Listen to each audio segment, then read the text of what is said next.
Excellences, Monsieur le Président de la République, Madame et Messieurs les ministres d'État, Monsieur le ministre, secrétaire général de la Présidence de la République, Messieurs les ministres auprès du Président de la République, Mesdames et Messieurs les ministres, Monsieur le ministre délégué, Madame et Messieurs les secrétaires d'État, Madame le secrétaire général du gouvernement, Mesdames et Messieurs. Excellences, Monsieur le Président de la République, c'est animé d'une joie sincère que l'équipe gouvernementale que j'ai l'honneur de conduire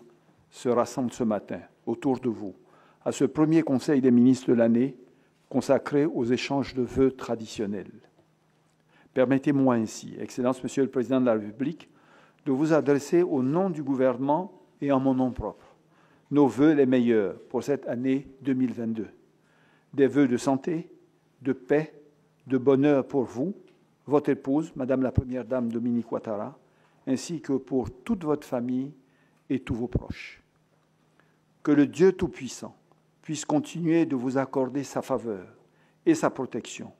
pour l'œuvre de développement économique que vous accomplissez à la tête de notre chère patrie, la Côte d'Ivoire. Excellence, Monsieur le Président de la République, après la perte douloureuse du Premier ministre Amadou Gon Coulibaly en 2020, l'année qui vient de s'achever fut marquée par une autre soudaine et dure épreuve, pour vous-même, comme pour nous tous, avec la perte du Premier ministre Ahmed Bakayoko le 10 mars dernier. Je veux ici saluer la mémoire de nos frères, ces serviteurs talentueux de l'État et de la nation, engagés à vos côtés pour servir la Côte d'Ivoire et les Ivoiriens. Ils continuent chaque jour de guider nos pas, nous obligeant à nous dépasser pour honorer leurs efforts. Excellence, Monsieur le Président de la République, après la tenue d'élections législatives historiques par leur inclusion, leur pluralisme et leur transparence, le 6 mars 2021, l'équipe gouvernementale formée sous votre haute autorité a amorcé la mise en œuvre de la vision 2030 que votre programme de société, la Côte d'Ivoire solidaire, plébiscité par les Ivoiriens lors des dernières élections, fut mise en œuvre. En dépit de la conjoncture budgétaire difficile des 2 dernières années, due principalement à la gestion de la pandémie, nous avons su maintenir les grands équilibres macroéconomiques et budgétaires. L'action du gouvernement a été soutenue par des réformes ambitieuses, multisectorielles. Elles ont touché les infrastructures sociales essentielles, la santé, l'éducation, la formation, mais aussi le transport et l'urbanisme, le logement, le renforcement du dialogue avec le secteur privé, le développement des ressources animales et halieutiques et l'adoption en Conseil des ministres du projet de loi portant création et organisation du pôle pénal économique et financier et des 3 derniers projets de loi qui parachèvent la réforme du Code de la famille. Elles n'ont pas oublié enfin l'avenir avec la nouvelle politique forestière, l'innovation et l'économie numérique, la culture et les industries créatives, l'emploi des jeunes et l'autonomisation des femmes. Excellence, Monsieur le Président de la République, au cours de l'année écoulée, vos orientations éclairées et votre soutien constant ont également permis au gouvernement de traverser des périodes exigeantes en faisant face aux crises qui pouvaient se présenter, en y apportant du mieux possible des réponses adaptées et réactives. Je veux ici mentionner la gestion de la crise sanitaire avec l'accélération constante de la vaccination qui permet à la Côte d'Ivoire de présenter aujourd'hui l'un des meilleurs taux de vaccination de la sous-région, un succès qu'il nous faut encore amplifier face aux menaces des nouveaux variants tout en poursuivant le respect strict des gestes barrières. La crise de l'électricité, qui a pu être surmontée en préservant un équilibre entre la desserte des ménages, des entreprises et la demande extérieure, tout en opérant le renforcement de nos capacités de production, tant structurelles que d'urgence. L'eau potable, avec les efforts entrepris pour la desserte de plusieurs points critiques dans les sous-quartiers d'Abidjan et à l'intérieur du pays. L'assainissement, avec les efforts également entrepris pour prévenir les risques d'inondation et de glissement de terrain. La reprise attendue du dialogue politique. Enfin, les menaces terroristes face auxquelles nos forces de défense et de sécurité affichent une résistance remarquable grâce à votre leadership et au renforcement constant de leurs moyens techniques et humains. Excellence, Monsieur le Président de la République, au-delà des grands enjeux de notre nation, permettez-moi, au nom des membres du gouvernement, de saluer votre leadership puissant et constant sur les grands sujets sous-régionaux et internationaux contribuant au nouveau rayonnement africain et mondial de la Côte d'Ivoire. En guise d'illustration, Je voudrais rappeler votre plaidoyer à l'occasion de la 20e reconstitution des fonds de l'Association internationale de développement IDA, de la Banque mondiale, qui vient d'être bouclée sur un succès historique de 93 milliards de dollars, mais également votre apport inestimable aux solutions de crise dans certains pays frères de notre sous-région. Excellence, Monsieur le Président de la République, lors de votre adresse à la Nation le 31 décembre, vous avez donné les principales orientations de l'action gouvernementale pour cette année 2022, autour de 3 priorités majeures directement issues de votre vision. La transformation de notre économie d'abord, l'emploi de notre jeunesse ensuite, la bonne gouvernance de notre État comme de notre société enfin. Ainsi, en ce qui concerne la transformation de notre économie, il s'agira en 2022 d'accélérer tous les projets de réforme et de modernisation en cours, au premier chef desquels ceux concernant la modernisation de notre agriculture, mais aussi le développement de nos infrastructures économiques structurantes en vue de toujours améliorer la compétitivité de notre économie comme la qualité des services délivrés aux usagers.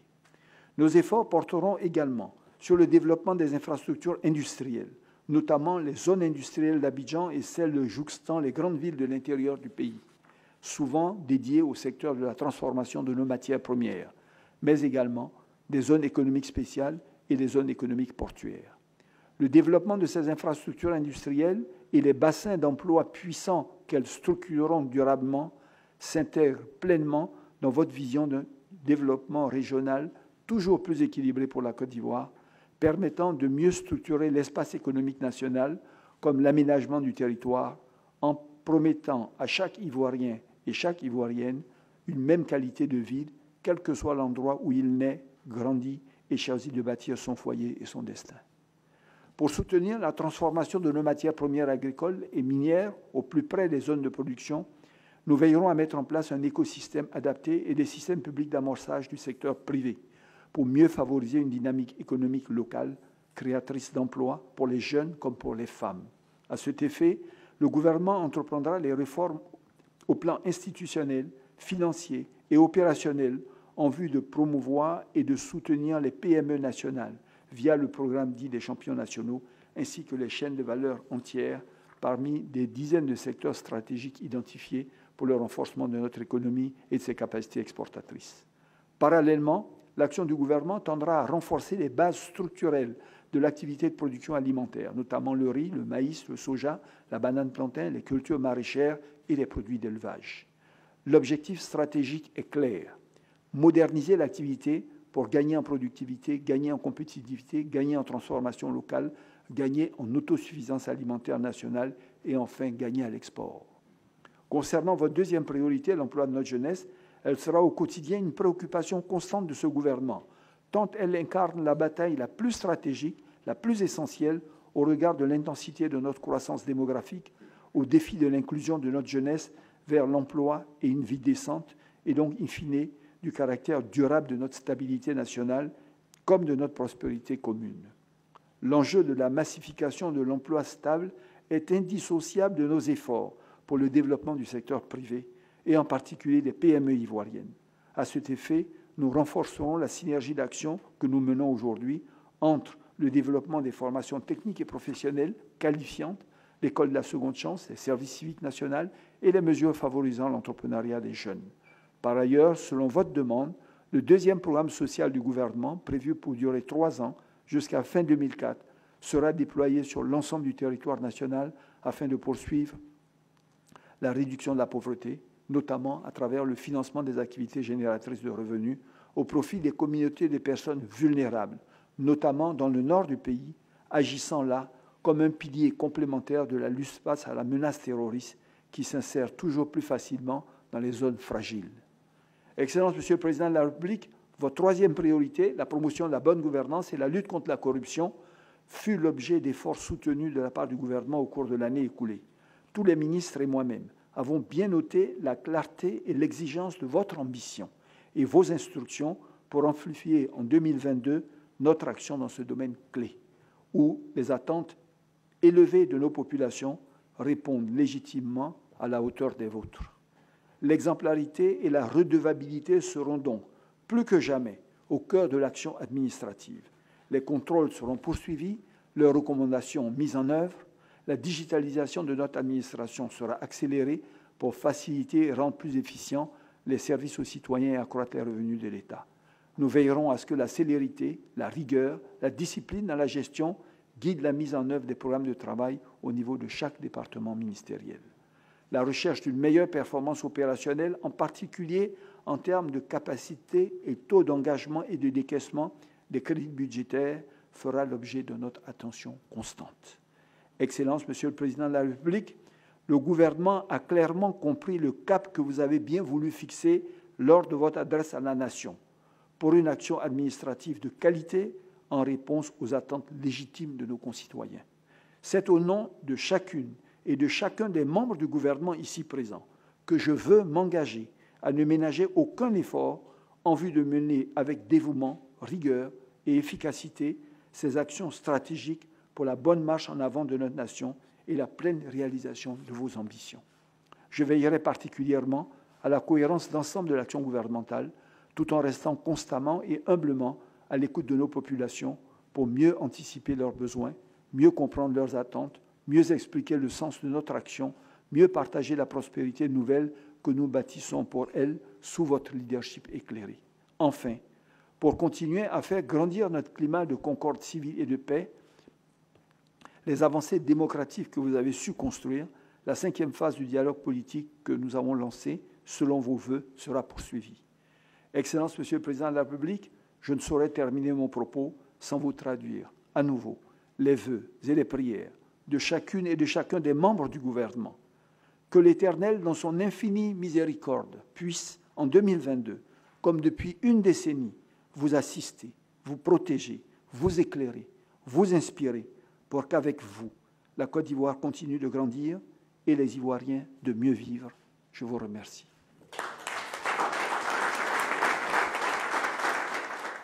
Monsieur le Premier ministre, chef du gouvernement, Madame et Messieurs les ministres d'État, Mesdames et Messieurs les ministres, Mesdames et Messieurs les secrétaires d'État, Mesdames et Messieurs, c'est naturellement avec un grand plaisir que je vous retrouve ce matin à l'occasion de ce premier Conseil des ministres de l'année 2022. Je voudrais vous dire toute ma gratitude pour les vœux chaleureux que vous venez de formuler à mon endroit, ainsi qu'à celui de la Première Dame. Et je remercie tous ceux qui ont bien voulu nous téléphoner ces derniers temps pour les exprimer de vive voix. En retour, Monsieur le Premier ministre, je forme pour vous-même, pour chacune et chacun des membres du gouvernement, ainsi que pour vos collaborateurs et vos familles respectives, des vœux de bonne et heureuse année 2022. Je souhaite que cette année 2022 soit pour l'ensemble des Ivoiriens et des habitants de notre pays une année de santé, de bonheur, de prospérité, ainsi qu'une année de consolidation de la paix et de la stabilité. Monsieur le Premier ministre, dans votre intervention, vous avez traduit la détermination et l'engagement de l'équipe gouvernementale à mettre en œuvre avec exigence et diligence le programme de société, notre programme de société, une Côte d'Ivoire solidaire, dont l'enjeu premier, vous l'avez dit, est l'amélioration des conditions de vie de nos concitoyens. Les objectifs de l'action gouvernementale au terme de l'année 2021, en dépit des conditions particulières liées à la gestion de la pandémie de Covid-19, ont pu être atteints grâce à une équipe gouvernementale volontaire et solidaire sous votre leadership. C'est ainsi que, contrairement à beaucoup de pays, nous avons pu réaliser des taux de croissance positifs, aussi bien en 2020 qu'en 2021. Je salue naturellement la pertinence des réformes adoptées pour rendre notre économie plus dynamique, plus compétitive et créatrice d'emplois afin de mieux répondre aux attentes de nos populations. C'est pourquoi, Monsieur le Premier ministre, je voudrais vous féliciter pour votre engagement constant dans votre mission, ainsi que pour votre attachement aux résultats de l'action gouvernementale. Je vous encourage bien naturellement à poursuivre sur cette voie. Monsieur le Premier ministre, j'exprime également mes félicitations et mes encouragements à tous les membres du gouvernement. Je vous exhorte, mesdames et messieurs, à œuvrer chaque jour davantage afin de répondre aux attentes des acteurs économiques comme de l'ensemble de nos concitoyens. Je voudrais également réitérer la nécessité pour chacune et chacun d'entre vous d'agir dans le strict respect des principes de bonne gouvernance et de transparence dans la gestion des affaires publiques. Comme j'ai eu à vous le dire par le passé, je vous encourage à continuer de faire preuve d'encore plus d'humilité dans l'exercice de vos fonctions. En outre, je vous exhorte à accélérer le progrès social dans notre pays en vous appuyant sur le deuxième programme social du gouvernement 2022-2024, dont l'importance stratégique, y compris les aspects sécuritaires, a été rappelée par vous, Monsieur le Premier ministre. Ce programme fera l'objet d'une attention particulière en matière d'allocation budgétaire, tant sur nos ressources nationales que sur les contributions de nos partenaires au développement. Monsieur le Premier ministre, Madame et Messieurs les ministres d'État, Mesdames et Messieurs les ministres, Mesdames et Messieurs les secrétaires d'État, je souhaite que tout au long de l'année 2022, les progrès réalisés se poursuivent et se renforcent dans tous les autres domaines de l'action publique, et notamment le maintien de nos grands équilibres budgétaires. Vous savez à quel point je tiens à cela, le renforcement du secteur privé ou le développement des infrastructures économiques comme du capital humain, notamment celui des jeunes et des femmes. Je vous encourage à poursuivre vos efforts afin d'offrir à nos concitoyens de meilleures conditions de vie ainsi qu'un pays prospère. Et à cet égard, j'attache du prix au respect de la mise en œuvre diligente des 3 priorités sur lesquelles nous devons cibler nos actions au cours de l'année 2022 et que j'ai eu l'occasion de développer dans mon message à la Nation le 31 décembre 2021. Je voudrais, Monsieur le Premier ministre, Mesdames et Messieurs les ministres, clore mon propos en invitant chacune et chacun d'entre vous à traduire auprès de vos collaborateurs les enjeux et les priorités de l'action du gouvernement pour l'année 2022. En ayant écouté attentivement votre message, votre discours, je n'ai aucun doute qu'il en sera ainsi. Je voudrais donc vous réitérer, Monsieur le Premier ministre, toutes mes félicitations. Et je félicite les membres du gouvernement qui vous accompagnent avec dévouement et avec beaucoup de persévérance. Je voudrais donc terminer en vous souhaitant bonne et heureuse année. À vous d'abord, Monsieur le Premier ministre, à chacune et chacun de vous, Mesdames et Messieurs, et à vos familles respectives et bien sûr à tous nos concitoyens. Bonne et heureuse année, je vous remercie.